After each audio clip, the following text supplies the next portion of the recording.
Hello বন্ধুরা, আমার নতুন একটা ভিডিওতে তোমাদের সকলকে জানাই অনেক অনেক স্বাগত। আশা করি তোমরা সকলে ভালো আছো আর আমিও খুব ভালো আছি।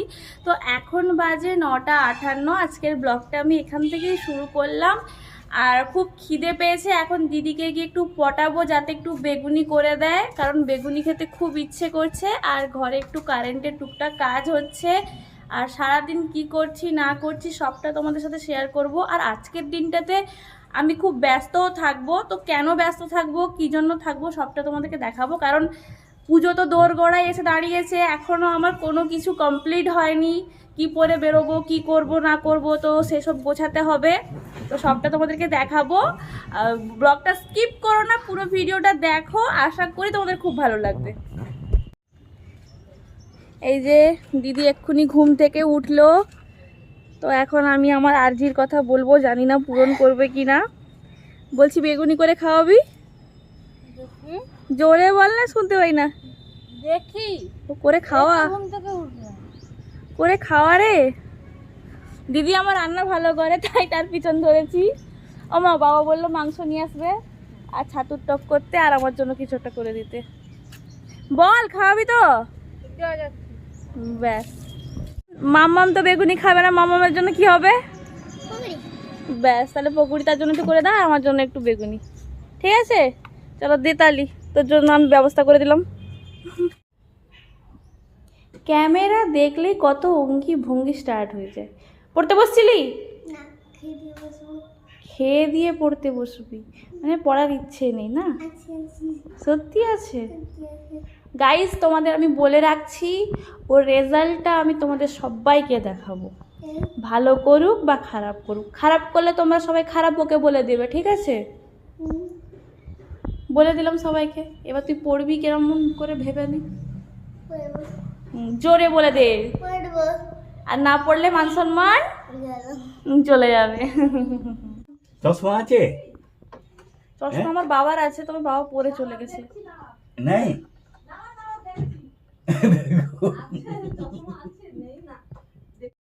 দিদি এখন বেগুনি করার জন্য বেগুন কাটতে বসেছে, বেশ পাতলা পাতলা করে কাটছে। বেগুনির জন্য পাতলা পাতলা করে বেগুন কাটা হয়ে আছে।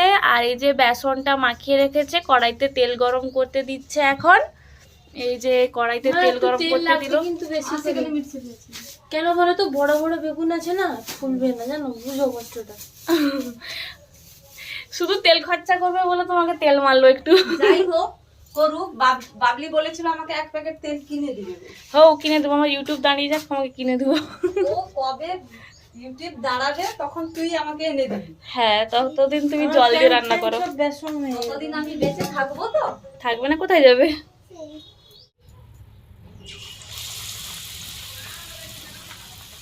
বাবা বাজার থেকে ছাতু নিয়ে এসছে, এই যে খড়ের ছাতু। এই ছাতুর ভাজা খেতে তো খুব ভালো লাগে, কিন্তু আমার মা কি রান্না করবে আমি জানি না। মা কি রান্না করবে? ছাতুর একটু টক। থোকা থোকা টক করব, আর আর একটু ভাজা করব মুনুর জন্য। মুনু, আমিও খাবো ভাজা। তুমিও একটু খাবে?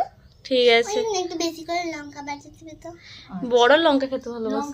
দিদি বেগুনি ভাজছে, তাকা একটু দিদি, হাই করে দে।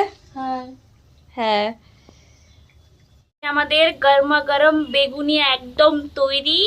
আমি আর মাম্মাম গরম গরম বেগুনি নিয়ে খেতে বসেছি। এই যে একটুখানি মুড়ি নিয়েছি, এই যে ও বসে আছে, ওর জন্য একটু পেঁয়াজি ভাজা হবে, কারণ ও পেঁয়াজি খেতে খুব ভালোবাসে। বেগুনিটা খুব পছন্দ নয়, ওগুলো আমিই খাবো আমি জানি, তাই জন্য ওকে দিয়ে দিয়েছি। ভালো লাগছে?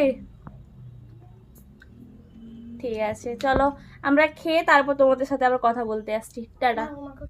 বাবা বাজার থেকে চিকেন নিয়ে এসছে আর সর্ষের তেল নিয়ে এসছে রান্নার জন্য। আজকে চিকেন হবে, চিকেন মনুর লেগ পিস। তোমার তোমার কচকচি কই? হাই গতর খাটো রত্ন মতন জড়ে, গতর পুষো পূজার মতন গড়ে। ব্যাস, ঠাকুমার ডায়লগ। আর কি কি আছে বলো? ও বলো। অনমোহর সর্বগুরু, হ্যাঁ ঊর্ধ্বব কাহাকু পচারু। হ্যাঁ, আর এটা তো উড়িয়া ভাষা। ও আচ্ছা, তোমার পুরানো কিছু বলো। এটা তো পুরানো কথা। আর কিছু নেই, আরো তো কত কিছু বলো আমাদের। মনকু জামালে যাব, মন সামা যাব। বাবা আর মায়ের বকানের চোটে ছাদ ঝাঁটাতে এসছে, এত বকান খেয়েছে। দুটো অপশন ছিল, হয় রান্না করতে হবে নইলে ছাদ ঝাঁটাতে হবে, কিন্তু আমার দিদি বোকার মতন ছাদ ঝাঁটাতে এলো। কারণ কি, রান্না তো মা সব জোগাড়ই করে দিয়েছিল, শুধু খুন্তি নাড়লেই হতো। না, কোনো 50-50 না। না না,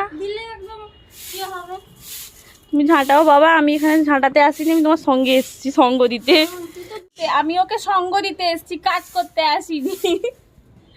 দিদি ঝাড় দিয়ে আসার পরে তার মনের কিছু কথা বলবে। কি বলবে শুনি? বল বল বল। আমার মনে বেদনা, ঝাঁটা তুমি জানো। দিদিরে তোকে কি গ্লেজ দিচ্ছে রে তোর মুখটাতে? আমি ফর্সা না, আমি কালো। তোকে শুধু ইনস্ট্রাকশন দিতে এসেছি আমি। তোর আর কি কাজ আছে? কি ঠাকুরের ওটা পতাকারে। এইগুলো না ঝাঁটালে কি হয় কি, পুরো শ্যাওলা জমে যায়, বৃষ্টি পড়লে শ্যাওলা জমে যায় আর ছাদে এলে যে কেউ স্লিপ খেয়ে পড়বে। এই যে কিছুদিন ঝাঁটানো হয়নি বলে দেখো কেমন শ্যাওলা জমে গেছে পুরো। পুজোর মাইক বাজছে, জোকার। একটু একটু ছায়ায় এসে রেস্ট নিচ্ছে দিদি আর ঝাঁট দিচ্ছে, আর আমি দেখছি ঘুরছি। নিচে গিয়ে বলে দিব আমি কাজ করে এসেছি। বেদনার কলি তুমি, তার ভালোবেসে বুঝি ফুল ফোটানোর ছলে। এইখানে ঠান্ডা আছে রে ভাই, সে রোদে ছাদে তো। নিচে চলে ফ্যান চালা। বলো ঝাঁটিয়ে কেমন লাগলো এতদিন পরে কাজ করে? বলো। তুই দাঁড়িয়ে ভিডিও করে তোর যেরকম লাগলো, আমি ঝাঁটাই। ওই আমি কাজ করেছি। অনেক ভালো, সত্যি অনেক ভালো লাগলো। তাহলে সকালে উঠে কাজ করবি তো? তুই একদিন রান্না করে খাওয়াবি, দিলে আমি কথা দিচ্ছি সব ঘরে কাজ করবো। তুই একদিন, তোকে একদিন বলছি তো রান্না করে খাওয়াতে। ভুলে যা, তাহলে আর খেতে পাবি না। আজকে দুপুরের মেনুতে ছিল শসা গাজর কাটা, ভাত, আর হয়েছিল মাংস। মাংসটা আজকে আমার বাবা রান্না করেছে, আর ছাতুর টক হয়েছিল। তো আজকের ভিডিওটা এই পর্যন্ত থাকলো। যদি ভিডিওটা ভালো লেগে থাকে তাহলে অবশ্যই এটা লাইক কমেন্ট করে দিও, আর যারা প্রথম দেখছো চ্যানেলটা সাবস্ক্রাইব করে দিও। টাটা।